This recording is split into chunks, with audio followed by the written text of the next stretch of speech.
بسم الله الرحمن الرحیم و صلی الله علی سیدنا و نبینا ابی القاسم محمد و علی آله الطیبین الطاهرین. روایتی را مرحوم صدوق اعلی الله مقامه درباره دو سجده‌ای که بعد از نماز وتر در نماز شب مستحب است به جا آورده شود نقل میکنه. این روایت متن عربیش را من نمیخونم چون وقت کمه، همون اکتفا میکنم به ترجمه و توضیح آن. نبی مکرم اسلام حضرت ختمی مرتبت محمد مصطفی صلی الله علیه و آله و سلم میفرماید کسی که بعد از نماز وتر به سجده برود و 5 مرتبه بگوید سبوح قدوس رب الملائکه و الروح، سر از سجده بردار آیت الکرسی را تا هم فیها خالدون بخواند، باز مجددا به سجده رود و 5 مرتبه بگوید سبوح قدوس رب الملائکه و الروح، اثرش این است از جایش بر نمیخیزد الا این که خدا او را می آمرزد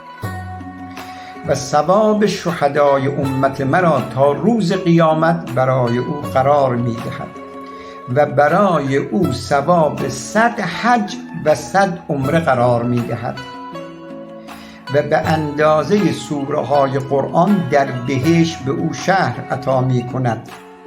و 1000 فرشته را مأمور می کند تا روز مرگش برای او حسنات بنویسند. از دنیا خارج نمی شود مگر اینکه جایگاه خودش را در بهشت می بیند و مانند آن است که 100 بار دور خانه خدا طواف کرده باشد و 100 بنده را آزاد نموده باشد. باز می‌فرماد از جایش بر نمیخیزد الا این که خداوند 1000 رحمت را به سوی او میفرستد،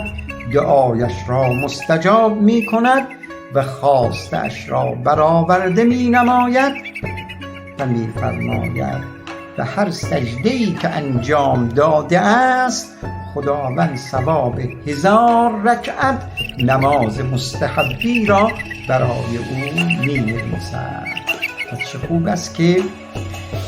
ما که انشاءالله خدا توفیق بده، توفیق میدهد انشاءالله نماز شب را میخوانیم،